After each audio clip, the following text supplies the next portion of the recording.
자, 우리 이번 시간에 세 번째 시간입니다. 346쪽에 무형자산과 투자부동산 나오죠? 무형자산하고 투자부동산. 자, 우리 무형자산 투자부동산은 시험 문제가 출제가 대략 한 문제, 예, 아니면 뭐 두 문제 정도 나오는데 얘는 이론이 좀 나와요. 계산보다는 이론이 좀 그렇습니다. 그래서 첫 번째 시간에는 제가 이론을 할 거예요. 설명을 잘 들으셔야 되겠죠? 자, 여기 쳐다보시고요. 이론합니다. 무형자산이란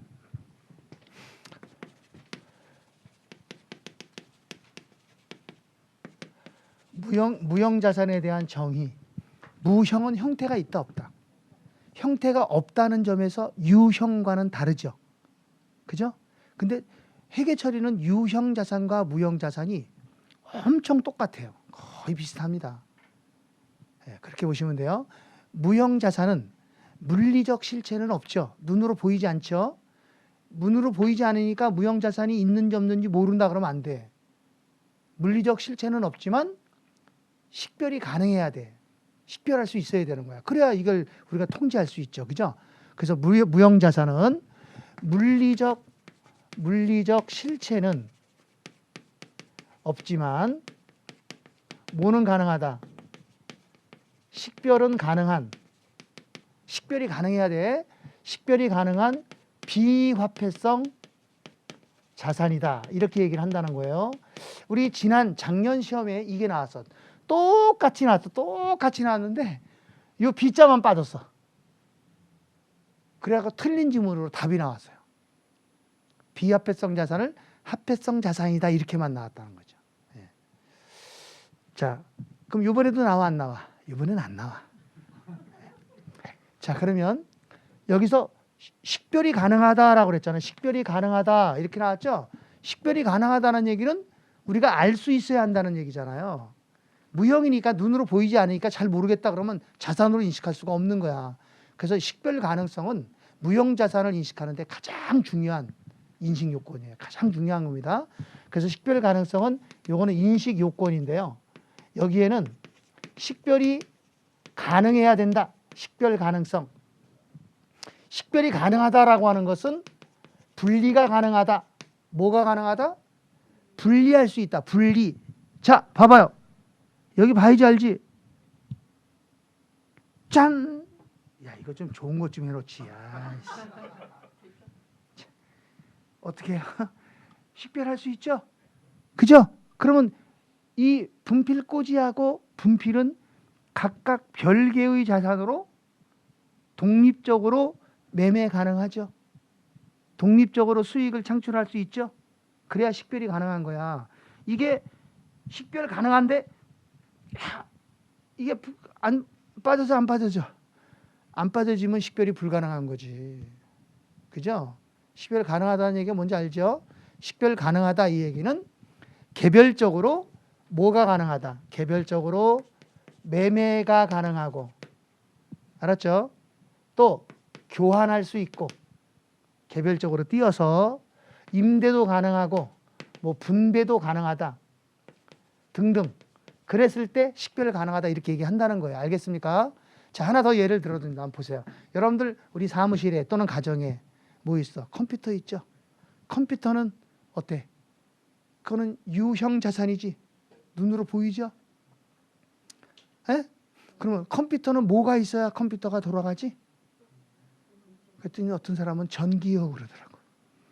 전기가 있다고 돌아가냐 그게. 전기 꽂아도 안 돌아가. 그치? 뭐가 있어야 되지? 그 컴퓨터를 돌리는 운용체제가 있어야 되죠. 소프트웨어가 있어야 되잖아. 프로그램. 그러면 컴퓨터와 소프트웨어는 별개의 자산입니까? 아니면 컴퓨터를 사면 소프트웨어가 따라오는 겁니까? 따라오는 거다. 야, 참 잘못 생각하고 왔다. 별개의 자산이에요. 뭘 따라와. 그랬더니 이상하다. 내가 컴퓨터 살 때 프로그램 다 깔아주던데 그거는 비품이야. 그건 비품이고 그거는 불법이라고. 컴퓨터를 팔아먹기 위해서 컴퓨터 판매상이 살살살살 깔아주는 거야 그게. 원래는 다 어떻게 해야 돼? 다 사 쓰는 거야 별도로. 그러면 컴퓨터와 소프트웨어는 별개의 자산이지 별개로 매매할 수 있고 교환할 수 있고 임대할 수 있고 그러는 거죠. 그런 게 분리가 가능하다 이렇게 얘기하는 거예요. 그런데요, 여기서 분리가 안 되는데도 무형자산인 게 있어요. 분리되지 않아. 식별이 불가능해. 식별이 불가능한데도 불구하고 무형자산으로 봐. 대표적인 게 누구냐면 영어권이 그래요. 그럼 영어권이라는 건 뭐야? 영어권은 기업이 기업을 인수할 때, 사고 팔 때, 영어권은 기업과 별개로 매매되는 거 아니거든요. 기업이 매매될 때 영업할 수 있는 권리는 따라가는 거죠. 자, 내가 풀빵 장사를 해. 근데 풀빵이 얼마나 맛있는지 몰라. 사람들이 다 난리가 나. 우리 풀빵 잘 만든다고. 그랬더니 A라는 사람이 와갖고, 야, 너 풀빵 잘 만드는데 풀빵 만드는 기술만 좀 나한테 팔아라. 그게 영어권이거든. 가능해? 그건 안 된다고. 그럼 어떻게 해야 돼? 그래? 너 내가 만드는 기술을 사고 싶어? 그럼 네가 내 풀빵 가게를 아예 다 사. 그러면 돼. 내가 풀빵 가게 아예 다 팔아버리면 돼. 그럼 그 기술까지 다 넘어가는 거야. 그게 영어권이라고 하는 것은 어떻게? 기업과는 분리해서 매매할 수 없다. 영어권만 별도로 띄어서 매매가 안 된다 이 소리야. 식별이 불가능해. 그렇지만 영어권은 무형자산에 속한다고. 알았죠? 두 번째는요. 통제가 가능해야 돼. 뭐가 가능하다? 통제. 눈으로 보이지 않는다고 해서 통제할 수 없다 그러면 안 돼. 에? 내가 10년 동안 열심히 공부해갖고 특허 하나 만들었잖아. 그래갖고 기가 막힌 특허를 만들어서 시장에 팔고 있는데 어떤 놈이 내 특허를 그대로 모방해갖고 지도 똑같이 만들어갖고 팔아먹어. 그거 돼 안 돼? 법으로 제재받죠? 통제가 가능해야 된다는 거야. 그 다음에 세 번째, 자산이니까 어떻게? 미래의 경제적 효익에 유익 가능성이 있어야죠. 돈을 벌 수 있는 능력이 있어야죠. 경제적 효익에 유입 가능해야 되고요. 네 번째, 금액을 신뢰성 있게 측정할 수 있어야죠. 자산으로 인식하려면 금액을 어떻게 한다? 신뢰성 있게 측정이 가능해야 된다. 그랬을 때 자산으로 인식할 수가 있어. 여기서 중요한 건 뭐냐? 무형자산은 보이지가 않기 때문에 실물이 존재하지 않기 때문에 가장 중요한 게 식별 가능성이야. 알았죠? 식별할 수가 없으면 그건 무형자산이 안 되는 거예요. 근데 다른 자산은요. 식별 가능하다는 말을 안 써요. 유형자산은 식별 가능하다는 말을 안 쓴다니까? 왜? 그건 눈으로 다 보이는데 뭘 식별 가능하고 자시고가 어디 있어. 무형자산만 있는 하나의 요건이. 알았습니까? 두 번째. 자, 그럼 이런 무형자산은 어떻게 분류하느냐라고 해요. 자, 무형자산은 대부분의 무형자산은 법률상 권리로 돼 있어요. 뭐로 돼 있다고요? 법률상 권리로 이루어져 있다. 그러니까 뭐 무슨 권 이렇게 돼 있잖아. 특허권, 실용실황권, 저작권, 광업권, 권자로 돼 있다고. 무슨 권. 알았습니까? 자, 두 번째는요. 영업상 권리가 있어요. 뭐라고요? 영업상 권리. 자, 이 영업상 권리는 영어권. 뭐 대표적인 게 영어권이야. 에? 그리고 누가 있냐면 임차 권리금이라는 게 있어. 보증금 말고 임차 권리금. 우리 일반적으로 말할 때 뭐 피 이런 얘기 하잖아. 피 주고 들어간다 뭐 이런 얘기 하죠. 이 영어권과 임차 권리금은요. 거래 당사자 간의 합의지 법적으로 보호를 못 받아요. 법률적으로 보호 못 받는 거야. 내가 뭐 어디 건물 하나 이렇게 들어가는데 그 원래 있던 데다가 피를 100만 원 주고 들어갔어. 그럼 이건 주인하고 전혀 관계없는 거야. 그럼 내가 나갈 때 어떻게 해야 돼? 100만 원 받고 나가야지. 근데 꼭 받고 나간다는 보장은 없는 거야. 그게. 보호를 못 받아. 알겠죠? 자, 그 다음 세 번째 무형자산의 취득. 무형자산을 취득하는 방법은 여러 가지 방법이 있어요. 유형자산과 똑같아. 자, 제일 먼저 개별 취득. 무슨 취득이요? 개별 취득. 무형자산을 내가 필요한 걸 샀쓴다는 거지. 이해갔습니까? 그러면 취득원가는 어디까지를 취득원가로 해야 돼? 사용 가능한 상태가 되기 전까지는 취득원가를 하고 사용 가능한 상태가 된 이후에는 더 이상 원가를 인식하지 않는다. 2세 1 완전 똑같습니다.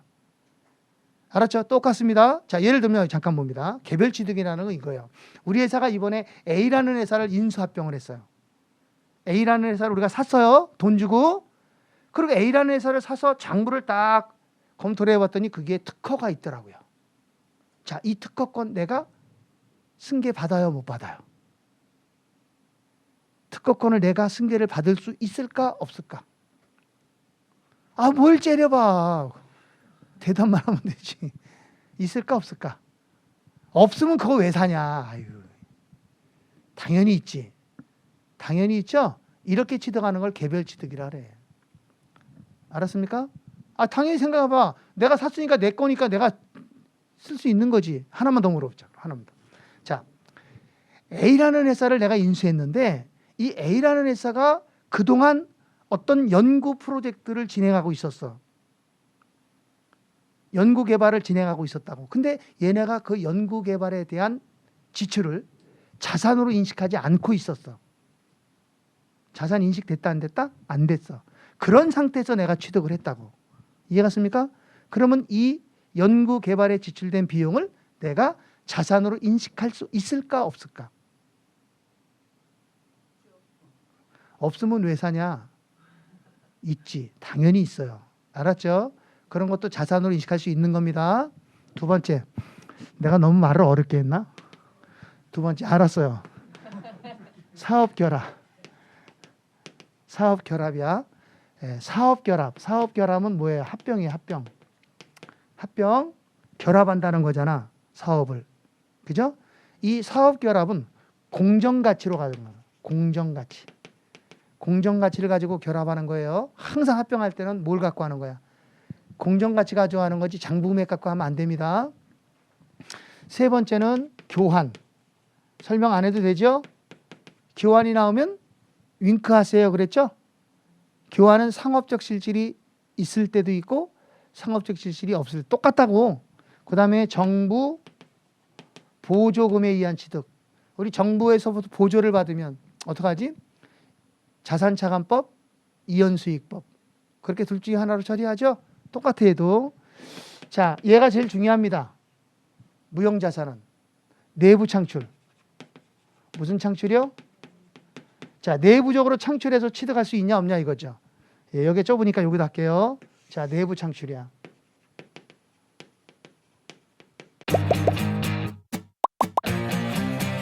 에듀윌 유료 회원만의 라이브 클래스. 두 번째 시간 보겠습니다. 이제는 머리 합니다. 자, 정신 차리시고 이번에 합격진도 나갑시다. 누구세요? 전 애들 교수인데요. 제가 늘 가까이 있으니까 이번엔 합격. 집에서도 학원처럼 공부하는 혜택. 오직 에듀윌 유료 회원에게만. 에듀윌. 우와, 진짜 가까이 계시네.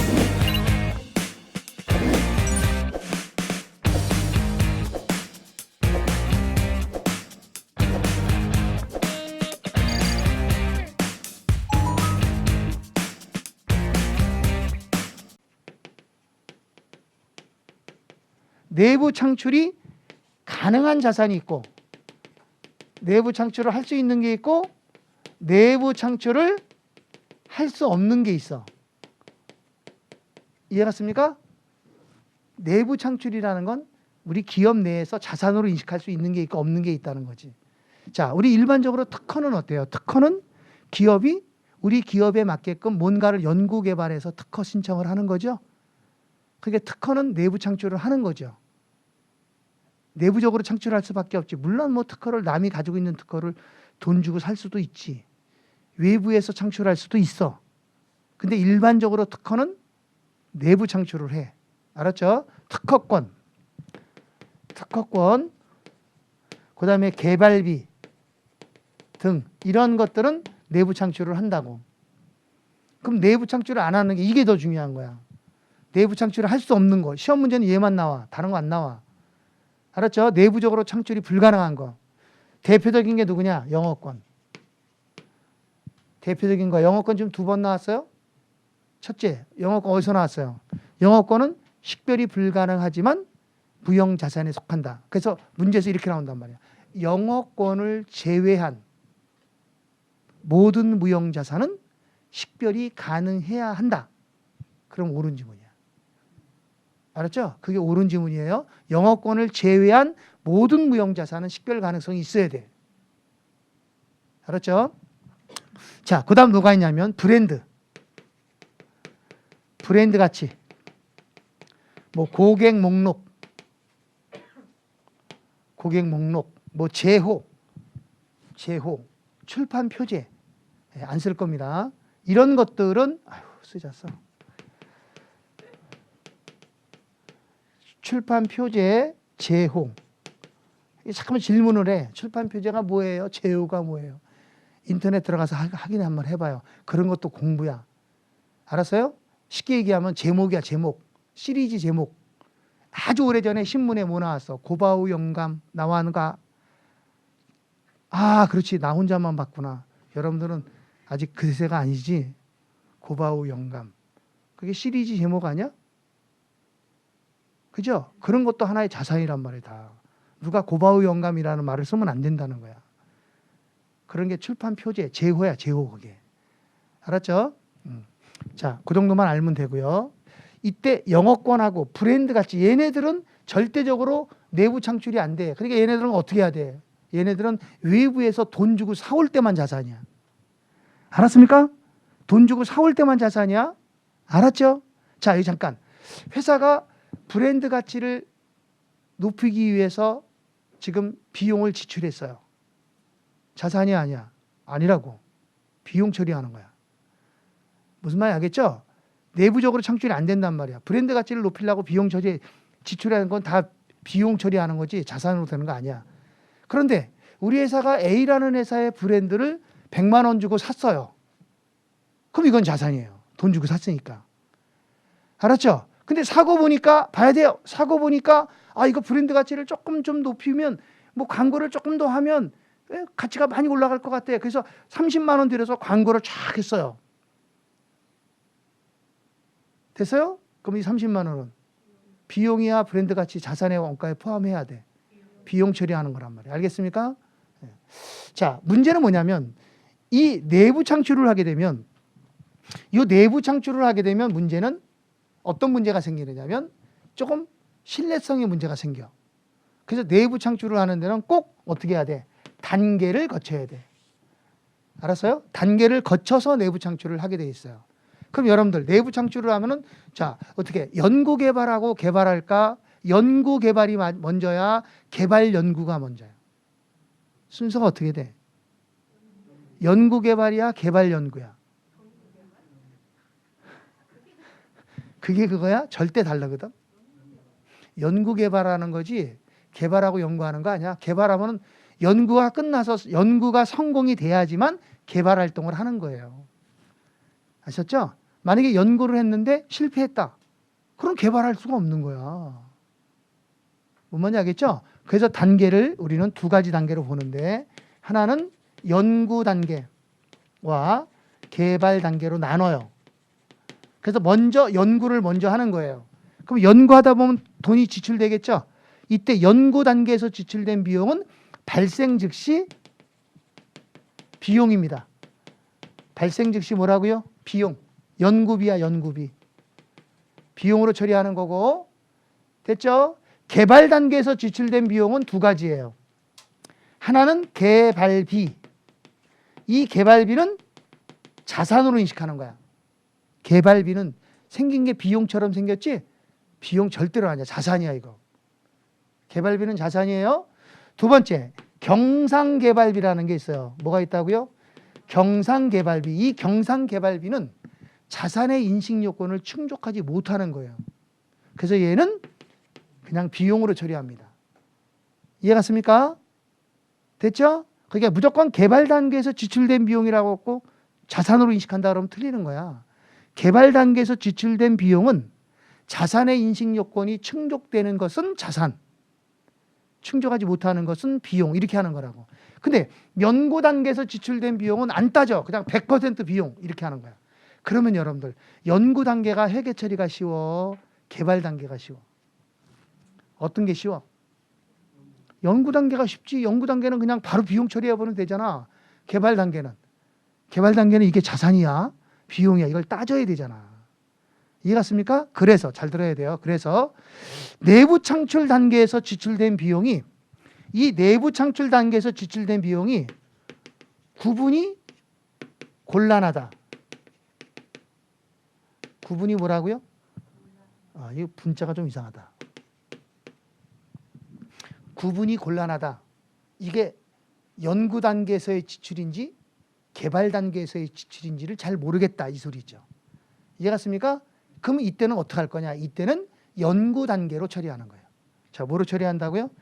구분이 곤란할 때는 뭐로 본다? 연구 단계로 본다. 왜 그럴까? 왜 연구 단계로 보지? 그렇지. 회계 처리가 쉬우니까 연구 단계로 가는 거야. 개발 단계로 가면 복잡하잖아. 이해갔습니까? 그래서 연구 단계에서 지출된 비용과 개발 단계에서 지출된 비용을 구분하기가 어려울 경우에는 어떻게 한다고요? 연구 단계로 처리한다. 됐나요? 그 다음 4번. 상각이에요. 상각. 상각. 무형자산의 상각. 자, 우리 유형자산은 형태가 있는 거죠. 유형자산은 감가상각한다 이렇게 얘기하는 거고, 무형자산은 감가상각이라는 말 대신에 그냥 상각한다 이렇게 얘기하는 거야. 알았죠? 근데 의미는 똑같은 거야. 근데 사용 용어는 다르다는 거지. 자, 봐봐. 건물은 감가상각한다 이래야 되는 거야. 건물을 상각한다 그러면 안 되는 거야. 알았죠? 건물은 뭐한다? 감가상각한다. 특허권은 상각한다. 특허권은 상각한다. 이해갔습니까? 비품은 감가상각한다. 차량은 감가상각한다. 개발비는 상각한다.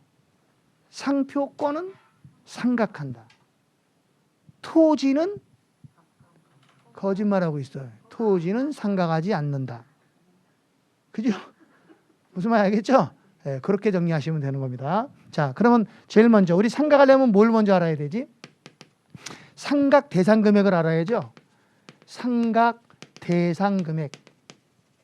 우리 감가상각 대상 금액이랑 똑같아요. 어떻게 하면 돼요? 취득 원가에서 뭘 뺍니까? 잔존 가치를 빼는 거죠.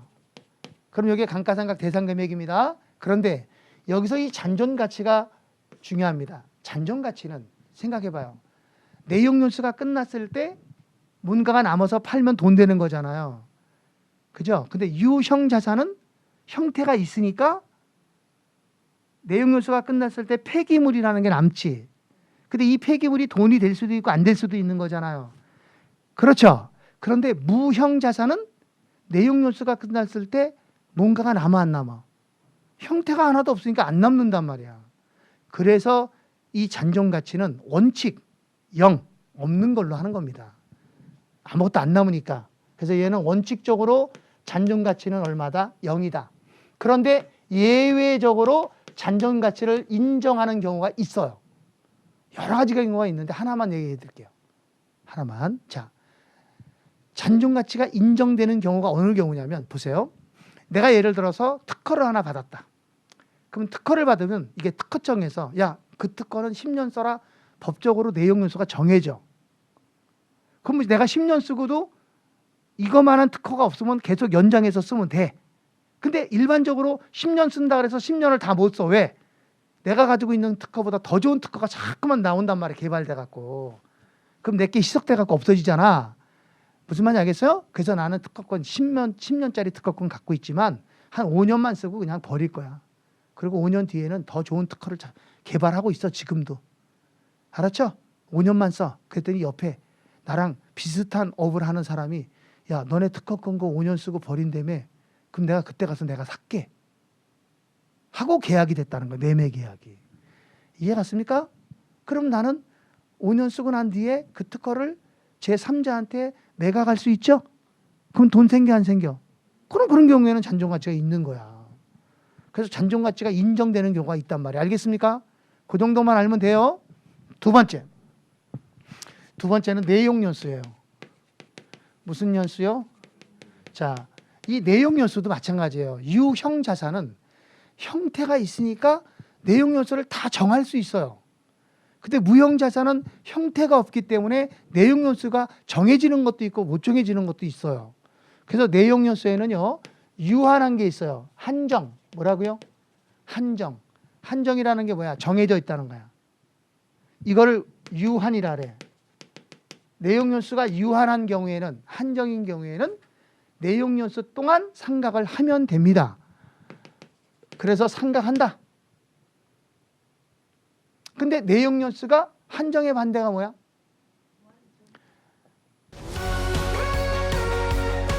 녹화된 강의는 나중에 몰아듣게 되더라고요. 라이브 클래스 같은 경우는 학원 스케줄에 맞춰서 꼭 들어야 하니까 공부도 미루지 않게 되고 학원에 가 있는 느낌이 들더라고요. 집에서도 생생한 강의 현장을 느끼고 싶다면 라이브 클래스가 딱인 것 같아요.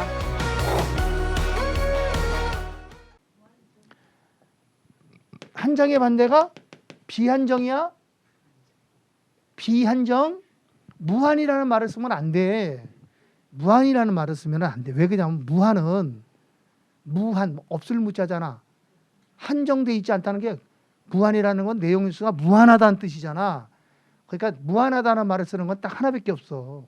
토지. 토지의 내용연수는 무한하다 이렇게 얘기해. 근데 토지를 제외한 나머지는 무한이라는 말 쓰면 틀려. 그게 비한정을 해야 돼. 그런 비한정은 한정 지을 수 없다. 이 얘기는 이게 1년일지 10년일지 30년일지 5년일지 8년일지 알 수가 없다는 얘기야. 그게 비한정이야. 알았습니까? 그럼 내용연수가 비한정인 경우에는 상각을 할 수가 없잖아요. 우리 상각은 원래 어떻게 하는 거야? 상각은 내용연수 기간 동안 배분하는 거잖아. 근데 내용연수를 모르니까 얘는 상각한다 안 한다? 안 한다. 알았습니까? 대표적인 게 누구냐? 대표적인 게 영어권이란 말이에요. 대표적인 게 누구라고요? 영어권. 지금 영어권 몇 번 나왔어? 3번 나온 거야. 영어권은 내용연수가 비한정이므로 상각하지 않는다. 알았죠? 자, 그 다음 내용연수는요. 법적 내용연수와 우리가 실질적으로 사용할 수 있는 내용연수는 다르죠. 아까 얘기했잖아. 내가 특허를 하나 했는데 특허청에서 이거 10년 쓰세요 하고 정해준다며. 그게 법적 내용연수야. 근데 내가 실질적으로 10년을 쓸 수 있어? 거의 10년을 못 쓴다니까? 내가 실질적으로 사용할 수 있는 내용연수, 이걸 경제적 내용연수라. 뭐라 그래요? 경제적 내용연수 중 법적 내용연수와 경제적 내용연수 중 어떤 기간으로 해야 될까? 긴 거, 짧은 거. 짧은 걸로 하는 거예요. 긴 걸로 하면 안 돼요. 그래서 짧은 걸로 합니다. 짧은 기간으로 정하는 거야. 됐죠? 자, 그 다음. 자, 비한정 내용연수가 있어. 비한정 내용연수가 뭐로 바뀌어? 한정으로. 한정으로 뭐 되지? 변경되지. 그럴 수 있죠. 한 번 비한정이면 끝까지 비한정이 아니야. 끝까지 비한정이 아니야. 비한정인지 아닌지를 계속해서 지속적으로 검토를 해줘야 돼. 무슨 말인지 알겠죠? 근데 어느 순간 비한정이었던 것이 한정이 되는 경우가 있어. 그러니까 맨 처음에 취득할 때는 여기서 한정으로 비한정으로 취득을 해. 에? 그럼 이거 내 상각해 안 해? 안 해. 또 1년 지났어. 그럼 어떻게 해? 또 검토해. 아직도 비한정이냐? 응, 비한정. 그럼 상각 안 해. 또 1년 지나면 또 검토를 해. 매년마다 검토하는 거야. 비한정. 또 비한정. 여기서는 한정. 그럼 어떻게 해야 돼? 여기서부터 남아있는 기간 동안 상각을 하면 되는 거야. 그동안엔 상각 안 하도. 이게 변경이라고. 알겠어요? 이러한 변경은 추정 변경이라 그래요. 무슨 변경이라고 그런다고요? 추정 변경이라고 하는 거야. 알았습니까? 이러한 변경은 무슨 변경이다? 추정 변경이다. 알았지요? 됐죠? 내용 연수가 바뀐 거니까 추정 변경이 되는 거야. 정책 변경 아닙니다. 자, 그렇다면 하나만 물어봅시다. 여러분들. 한정이 좋은 거야? 비한정이 좋은 거야? 한정이 좋아? 비한정이 좋아? 아, 대답들을 못해. 오늘 처음 오셨는데 대답을 잘하시네. 비한정이 좋은 거지. 왜? 비한정은 계속해서 사용하잖아. 한정은 그 기간까지만 쓰고 끝나잖아. 그렇죠? 그러니까 잘 들어야 돼. 그러니까 비한정이 한정으로 된 것은 비한정이 한정이 됐다는 얘기는 자산의 가치가 떨어진 거로 보는 거야. 그래서 이거는 자산의 손상을 의미하는 거죠. 뭘 의미한다고요? 자산 손상을 의미하는 거야. 알았습니까? 됐어요?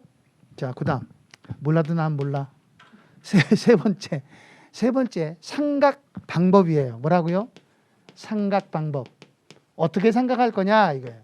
상각 방법은요. 우리 기업회계 기준에서 이렇게 얘기합니다. 무형자산의 상각 방법은 그냥 합리적인 방법으로 해라. 자, 뭐로 해라? 합리적인 방법이다. 합리적인 방법으로 해라. 이해갔죠? 그럼 여기서 합리적인 방법이란 눈 그렇게 뜨고 합리적인 방법은 뭐예요? 이정연정비 배웠죠? 다 할 수 있다는 거야. 어느 방법으로 하라 이게 아니야. 합리적인 방법을 사용하면 된다. 다만 합리적인 방법을 결정할 수가 없다면 이때는 어떻게 할 거냐 이거야. 합리적인 방법을 결정할 수가 없다면 이건 어떻게 할 거냐. 이때는 정액법으로 해라. 자, 이때는 무슨 법으로 해라? 정액법으로 해라. 이게 이번에 우리 시험에 나왔어요. 합리적인 방법을 결정할 수가 없다. 그럼 정액법으로 하면 되는 거예요. 알았습니까? 자, 그 다음 네 번째 상각 금액. 상각 금액의 처리. 상각 금액은 어떻게 처리할 거냐? 우리 상각 금액은 일반적으로 비용이에요. 손익계산서 비용 처리하는 거예요. 상각이니까. 알았죠? 그런데 이 상각액이 어떤 자산을 제조하는 것과 관련이 있다. 그러면 그건 비용으로 보면 안 돼. 해당 자산 원가에 가산해야 돼. 알았습니까? 그래서 뭐와 관련이 있다? 자산의 제조와 못했다면 관련이 있다면 이때는 해당 자산에 뭐로 봐야 돼? 원가로 봐야 돼. 자산 합계로 봐야 돼. 예를 하나 들을게요. 자, 우리 회사 건물이 두 개다. 하나는 사무실 건물, 본사 건물, 하나는 공장 건물. 그러니까 건물이니까 우리가 감가상각을 하겠죠. 그죠? 그러면 본사 건물을 감가상각하면 이건 비용이에요. 손익계산서 비용 처리하는 거예요. 그런데 공장 건물을 감가상각하잖아요. 그럼 이 공장 건물은 제품을 제조하는 것과 관련이 있죠. 그럼 이거는 비용으로 보면 안 되는 거예요. 이거는 해당 제품의 원가로 보는 거죠. 지금 무슨 말 알겠죠? 그러니까 감가상각비는 다 비용으로 본다 그러면 안 되는 거야. 원칙적으로 비용으로 보지만 자산의 어떤 자산을 제조하는 것과 관련이 있으면 그때는 원가로 본다. 됐나요? 자, 그 다음 5번이야. 5번 여기다 쓸게요. 5번에 무형자산의 손상 및 재평가. 무형자산의 손상 및 재평가. 이 무형자산의 손상 및 재평가는 유형자산에 준합니다. 어디에 준한다고요? 유형자산에 준한다. 그러니까 우리 전 시간에 손상 재평가 다 해봤죠? 똑같다. 회계 처리는. 그러니까 무형자산도 물리적 실체는 없지만 손상 대상이고 감가상각 재평가 대상이야. 다. 여기까지. 여기까지 눈을 감는 사람이 한둘 이렇게 늘어나서 더 이상 못 나가겠어요. 문제를 좀 풀고 나가야 될 것 같아요. 문제 풉니다. 어디 보냐면 교재. 자, 이거 설명을 안 했네요. 잠깐만요. 여러분들 요거 설명을 내가 안 했어요. 연구 단계와 개발 단계를 구분해야 되잖아요. 그죠? 연구 단계는 어떤 게 연구 단계냐? 그러면 이게 우리 시험에 잘 나오지는 않지만 그냥 여러분들이 이해하라고 얘기하는 겁니다. 연구 단계로 보는 사례는 여기 연구 단계로 보는 사례는 그냥 아주 쉽게 머리를 갖고 하는 게 연구 단계야. 생각하는 거. 알았죠? 머리를 갖고 생각하는 거지. 아셨죠? 그게 연구 단계야. 그래서 연구 단계는 봐. 과학적인 지식을 연구하는 활동, 탐구하는 활동. 연구 단계야. 생각하는 거잖아. 그리고 기존의 어떤 제품을 요거를 어떻게 응용해서 뭔가를 만들어야 되잖아. 응용 가능성을 모색하는 활동. 연구야. 머리로 하는 거야. 또 연구를 하려면 여러 가지 안을 갖고 연구를 하죠. 한 가지만 파는 건 아니잖아. 이것도 보고 저것도 보고 다 봐야 되잖아. 그죠? 그런 안들을 최종적으로 선택하는 활동. 그런 게 연구예요. 그럼 개발 단계는 뭐냐? 개발 단계는 머리로 갖고 하는 거야. 생각 갖고 하는 거 아니야. 개발된 건 손으로 뭔가를 만들고, 알았습니까? 몸으로 때우는 거예요. 그러니까 개발 단계는 뭔가를 만들어낸다, 실험한다, 시험한다, 제작한다, 뭐 재료를 사온다, 건설한다, 설계한다, 이런 것들은 다 개발 단계다 이 소리. 알았습니까? 자, 그럼 넘어갑니다. 355쪽. 355쪽에 문제 2번입니다. 자, 문제 2번에 다음은 2004년 지출된 한국의 연구개발활동에 관련된 내용에 의해서 한국이 최초 인식 시 비용으로 인식할 금액과 무형자산으로 인식할 금액을 구해라. 그게 비용이 얼마고 자산이 얼마냐 이 소리야. 알았죠? 단 개발 단계에서 발생한 지출은 모두 무형자산의 인식 요건을 갖추었다고 가정하자. 개발 단계는 자산이고 연구 단계는 비용이다 이 소리예요. 그럼 구분을 해야 돼. 자, 보세요. 박스. 기억. 새로운 과학적 지식을 얻기 위한 연구. 탐구. 뭐야? 연구비. 연구활동이야. 그다 연구, 개발 이렇게만 쓰면 돼. 알았죠? 두 번째. 새로운 공정, 시스템 등을 최종적으로 거기 미칠죠. 선택하는 활동. 선택하는 거는 가서 몸으로 때우는 거야. 생각 갖고 해야 돼. 생각으로 해야지. 그러니까 연구야. 그 다음 시제품과 모형을 설계. 개발이지. 설계는 손으로 해야지. 생각 갖고 하는 게 아니야. 그 다음 신기술과 관련된 공구, 금형, 주형, 설계비.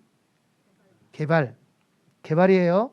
그 다음 신제품 생산 공정을 시험하기 위한 시험 공장의 설계 및 건설비. 개발. 그 다음 신제품에 대한 특허를 취득했죠.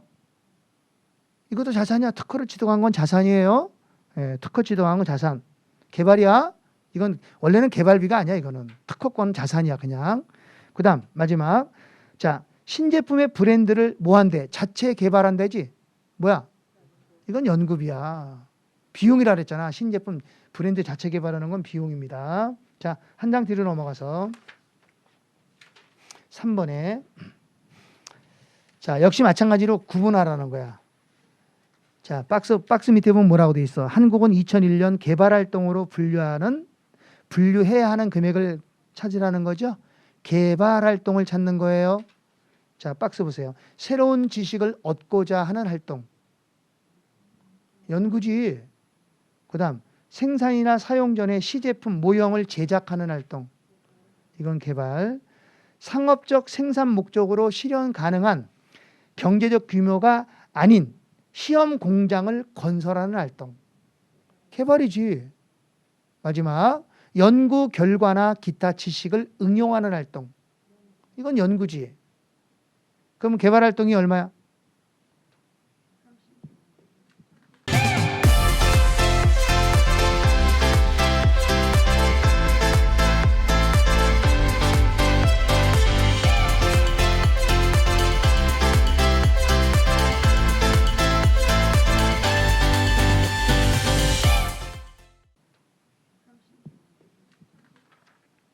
자, 얼마라고요? 예, 그러면 자 뒤로 넘어가서 문제를 좀 볼게요. 361쪽에 자, 이론 문제를 한두 문제 풀어볼게요. 자, 1번입니다. 무형자산에 관한 설명으로 옳지 않은 것. 1. 이게 작년에 나왔던 거예요. 무형자산은 물리적 실체는 없지만 식별 가능한 뭐야? 틀렸지 벌써? 비합배성 자산이라는 게 합배성 자산이라고 나왔잖아. 아까 제가 설명한 거죠? 예, 두 번째. 그럼 답은 1번입니다. 나머지는 다 옳은 지문이에요. 자, 내부적으로 창출한 영업권은 자산으로 인식하지 않는다. 맞고. 무형자산의 회계 정책으로 원가 모형이나 재평가 모형을 선택할 수 있다. 당연하지. 유형과 똑같으니까. 그 다음 요 4번 지문이 아주 중요한 것 같아요. 4번 지문은 참 많이 나왔어요. 지금까지도. 최초 비용으로 인식한 무형 항목에 대한 지출은 그 이후에 무형자산의 원가로 인식할 수 없다. 맞아요. 왜? 이미 비용으로 떨어버렸잖아. 봐봐. 내가 최초로 인식했을 때 여기서 인식했을 때 비용 처리를 했어. 근데 날짜가 지나서 여기서 이걸 다시 자산으로 인식할 수 있어? 말이 안 되는 거지. 이미 비용으로 떨었는데 자산으로 인식하면 안 되는 거지. 알았죠? 자, 그다음 내용연수가 유한한 무형자산은 상각하고 내용연수가 비한정인 무형자산은 상각하지 않는다. 맞죠? 자, 뒤로 넘어가서 3번. 옳은 것은 그래서요. 옳은 것은 자, 무형자산 상각은 사용 가능할 때 시작하고 매각 예정 자산으로 분류되는 날, 재무상태표에서 제거되는 날 중에 이른 날 중지한다. 이게 맞았네. 답은 1번이에요. 그럼 나머지는 다 틀렸어. 한번 볼까요? 자, 경제적 효익의 창출에 대해 식별 가능하고 해당 원가를 신뢰성 있게 결정할 수 있는 경우에는 내부적으로 창출한 영업권이라도 자산으로 인식할 수 있대. 안 된다니까. 영업권은 내부적으로 창출한 영업권은 절대로 자산 인식 못해. 알았죠? 아, 됐어요? 안 됐어요? 그 다음 3번. 내용연수가 유한한 무형자산의 잔존 가치는 내용연수 종료 시점에 제3자에게 자산을 구매하기로 약정이 있더라도 0으로 본다. 이게 틀렸지? 그런 경우에는 있는 걸로 봐야 된다 그랬죠? 자, 그 다음 4번에 자, 내용연수가 비한정인 무형자산을 유한 내용연수로 평가하는 경우에는 자산의 손상징역에 해당하지. 아까 이거 설명한 거 아니야? 봐봐요. 무한정 내용연수가 한정으로 바뀌었잖아. 비한정 내용연수가 한정으로 바뀐 거죠? 아, 그랬잖아요. 그럼 이건 자산이 뭐 된 거야? 손상된 거로 보는 거죠. 근데 여기 해당이 안 된다는 게 틀린 거야. 해당하고 손상차손을 인식한다 그래야 돼. 자, 그 다음 5번에 자, 무형자산의 상각이 다른 자산의 제조와 관련이 있더라도 손익계산서 비용으로 처리한다. 그러면 안 되지. 이거는 자산으로 인식해야지. 자, 그 다음 04번입니다. 역시 옳은 걸 찾으라 그랬어요. 1번.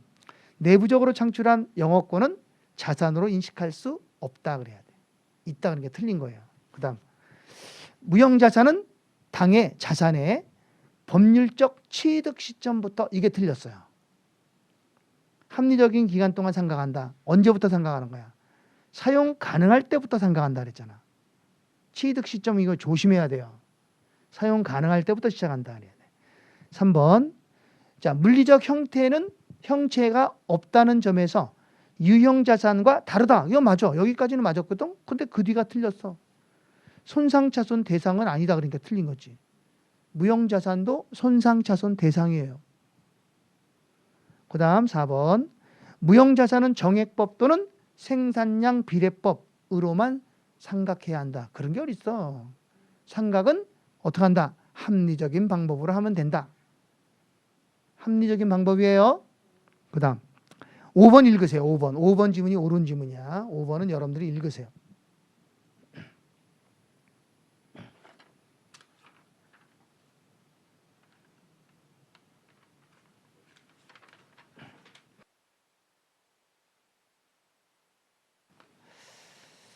자, 다 읽었죠?